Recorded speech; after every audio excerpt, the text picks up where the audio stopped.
ઓહો હો હો હું અસલ દયા જેવી લાગુ છું ને હે ને? અરે અસલ દયા જેવી લાગે છે. મને તો એવું લાગે છે કે હું ગોકુલધામ સોસાયટીમાં આવી ગયો. તો બબીતા હશે ને બાજુમાં. આ બધા પરણેલાઓને પોતાની દયા કરતા બીજાની બબીતામાં જ રસ હોય છે લે. અલી કેમ રહો છે? શું મારા ડોળા ભેંસ જેવા છે? ના હું કુંડ જેવી લાગુ છું? ના હું કામચોર છું? ના હું આખા ગામની પંચાયત કરું છું?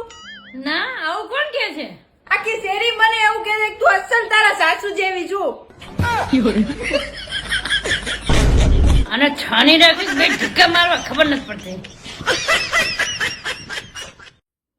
તમને ખબર છે અમારા બંનેનું લગ્ન જીવન સુખી કેમ છે? કારણ કે અમે બધા કામ વેચી લીધા છે. જેમ કે ખાવાનું હું બનાવું, ઈ ખાઈ લે છે.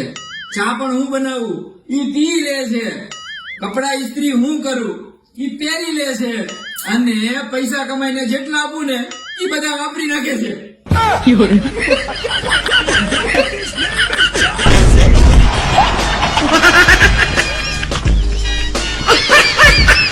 આજે એમને ભાવતું જમવાનું જ બનાવું.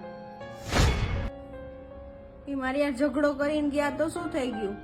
મારા પતિ છે, આવે એટલે એની માફી માંગી લઈશ. પણ હું નહીં રહી શકું તમારા વગર. સાંભળો, કારેલાનું શાક બનાવું. ખાવું હોય તો ખાઈ, નહીં તો કઈ નહીં. મારી યારે ઝઘડો કરીને ગયા ને, જ્યાં સુધી માફી ન માંગે ને મારે, ત્યાં સુધી કઈ કામ જ ન કરું, જમવાનું ન બનાવું. આનાથી જુદા થવું હોય ને તો પેલા 50 લાખ રૂપિયા આપો, પછી રખડો જાઓ.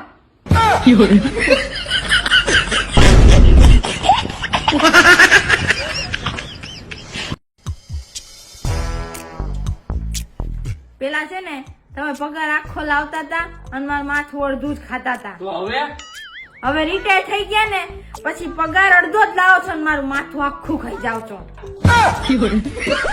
કામ વધાર નકરું ઘરમાં બેઠા બેઠા.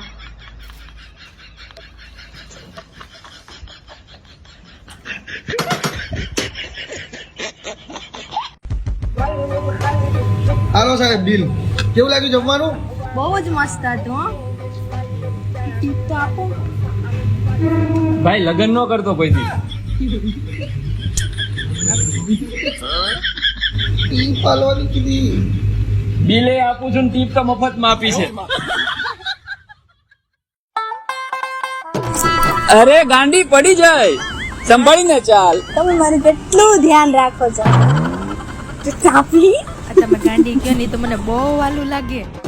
અરે એ ગાંડી આને અપાયા, થોડું જોખું બગાડ્યું. હાવ ગાંડા જેવી શોભાઈ તું. શું જ્યારે હોય ત્યારે ગાંડી ગાંડી ગાંડી? હું નહીં, તમે ગાંડા. એક વાર નહીં, 100 વાર ગાંડા, 1000 વાર ગાંડા, કરોડ વાર ગાંડા. તમે ગાંડા, તમારું આખું ખાનદાન ગાંડું, તમારા ભાઈબંધ ગાંડા, ને બધું જ ગાંડું. મને ગાંડી નહીં કહેવાની, સમજી લેજો. હારા વર્ડ નહીં આવે નકર.